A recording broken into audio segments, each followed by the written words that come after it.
Buhari for the position of INEC Resident Electoral Commissioner. The rejection of Ahmad Bello Mahmood of Zamfara State is one of the recommendations of the Committee on INEC, which is saddled with the task of screening the nominees for confirmation as Resident Electoral Commissioners. Chairman of the committee, Senator Suleiman Nazif of Bauchi North, who read the report at plenary, said the committee confirmed the nomination of Ambassador Rufus Akeju from Lagos State and Dr. Mahmouda Isa from Kebbi State. The three nominees referred to the committee for screening were cleared by the relevant security agencies, the police, the Department of Security Service, and the Code of Conduct Bureau.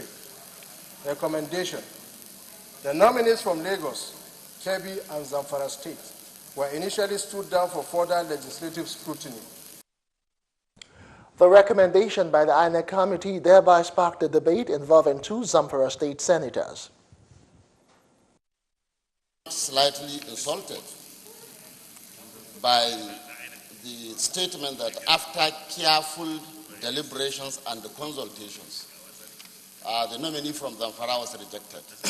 Mr. President, I rise to support in totality the decision of the committee to reject the nominee from Zamfara State for the simple fact that Alhaji Ahmad Bello Mahmood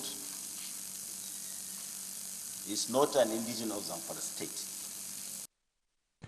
And after a brief argument on the committee's decision to reject a nominee from Zamfara State, the Senate President waded into the matter and ruled that the decision stands.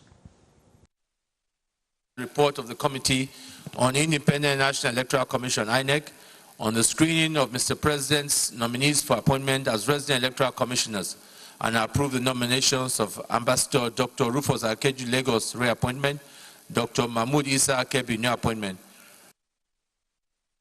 Ambassador Rufus Akeju from Lagos State had previously served as Resident Electoral Commissioner for Oyo State, while Dr. Mahmouda Isa from Kebbi State is a new appointee. Staying on the Senate, there now seem to be new tweaks to the Senate probe of the activities of the defunct pension reform tax team headed by Abdul Rashid Maina.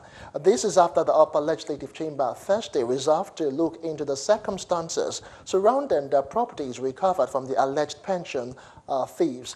Galaxy's Godfrey Eshomaga reports that Senator Emmanuel Polka, representing Bayelsa Central, drew the attention of the Senate to the fact that the 222 recovered assets comprising houses, hotels, and investment portfolios had allegedly been shared by the agencies who took custody.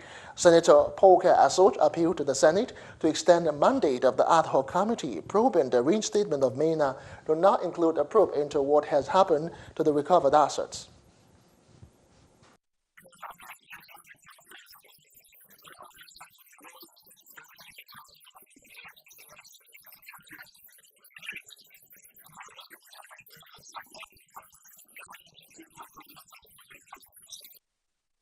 Seconding the motion, Senator Olugbenga Shafa of Lagos East said extending the mandate of the ad hoc committee probing the Maina issue will ensure a thorough job is done.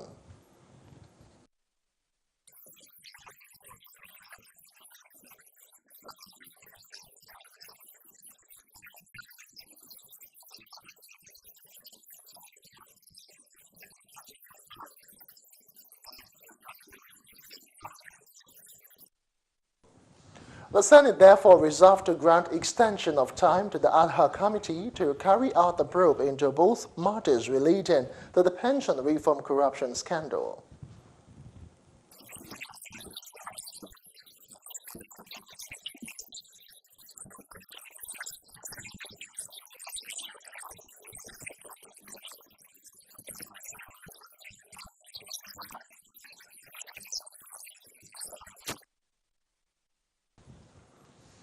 And away from the Senate, we'll move on next to the House of Representatives. In the meantime, the Attorney General of the Federation and Minister of Justice Abubakar Malami has denied directing the reinstatement of former Chairman Pension Reform Tax Team Abdul Rashid Maina. Malami refuted the claims while appearing before members of the House of Representatives ad hoc committee investigating the disappearance, reappearance, reinstatement and promotion of MENA. The minister said that while the Office of the Attorney General of the Federation was working on correspondence from MENA to intervene in his dismissal, it did not direct his reinstatement. That in that memo, reference was made to court processes relating to industrial court in which MENA filed an action against the federal government. Earlier, the head of civil service of the Federation, Winifred Oyoita, said that her office received a copy of the letter from the AGF to the Federal Civil Service Commission directing that MENA be reinstated. They, however, said when they got hold of the letter of reinstatement of MENA, they held on to it to seek for further clarification. Ministry of Interior to set up the senior staff committee. To that judgment by restating it. So we looked at it, we wrote to Interior to look at the letter of the Attorney General and advise us so that we'll be able to take an informed decision. Now, counsel, rather similarly, the Minister of Interior, Abdulrahman Dambazo, said that the office of the minister was not involved in the dismissal of MENA in 2013 and his subsequent reinstatement in 2017. Office of the Minister of Interior had no role to play in the disappearance, reappearance, reinstatement, and promotion. The counsel to MENA, Muhammadu Sanikuta, appealed to the committee to reveal on security agencies not to arrest MENA to enable him appear in person before the committee. Kuta, who claimed that MENA still received salary, argued that he was never sacked. From this letter, you will agree with me that Abdurrashid Maina was reinstated by Federal Ministry of Interior, because there is a letter. This is the original. In his ruling, the chairman of the ad hoc committee, Aliyu Madaki, directed the permanent secretary, Ministry of Interior, Abubakar Magaji, to appear before the committee on November the 30th.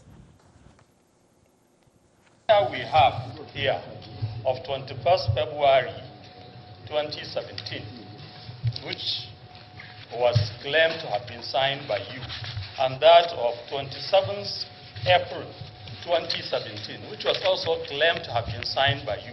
We are looking at his involvement at the reinstatement, appearance reinstatement, and subsequent promotion. That's the aspect we are looking. Here we have a letter of reinstatement from the Ministry of Interior. So what is the normal thing? And now, because if he did not write these letters, how come Chairman of Federal Civil Service was replying to those letters? So maybe we should show him copies of those letters to verify whether he wrote them and signed them. And away from the National Assembly, talking education matters now. The National Council on Education has urged the Federal Ministry of Education and all relevant stakeholders to take proactive measures in intensifying advocacy, sensitization and campaigns for the achievement of inclusive education in the country, in line with the outcome of its previous meeting held in Kano State in July this year. Minister of Education Adamu, who made the call in Abuja at the 2017 Nigeria Annual Education Conference, expressed the need for the recruitment of qualified teachers and sign language interpreters for the success of inclusive education.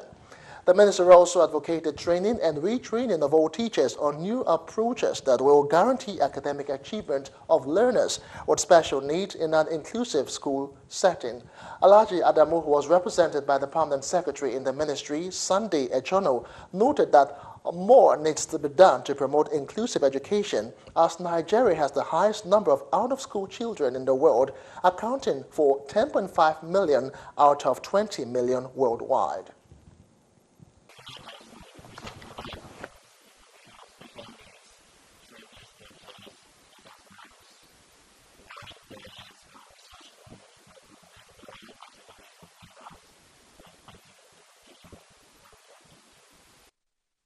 Now, the Speaker of the House of Representatives, Yakubu Dogara, who was the keynote speaker at the event, urged all hands to be on deck to salvage the Nigerian education sector, as the future of the country depends on it.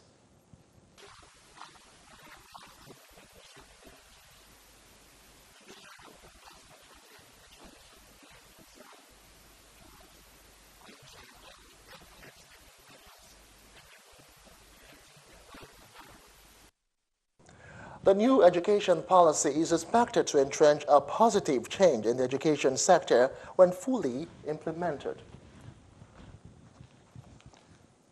We're still talking education this time around in Ekiti State. The Nigerian Union of Teachers Ekiti State chapter has advocated that the payment of teachers' salaries be left to the state government. The teachers also preferred the restructuring of the fiscal allocation of resources to the state to guarantee what they call uninterrupted primary education in the country. Speaking at the news conference in Ado-Ekiti, Ekiti State NUT Chairman Olusegun Olugbesan explained that to maintain a coherent system, the state joint local government account should be sustained for the sake of guaranteeing the salaries of teachers.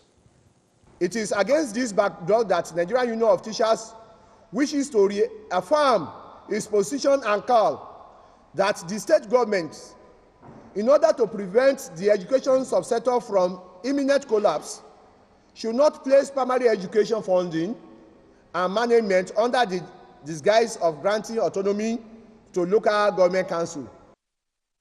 The teachers also took their request to the State House of Assembly, calling on the lawmakers to use their position to support their stand.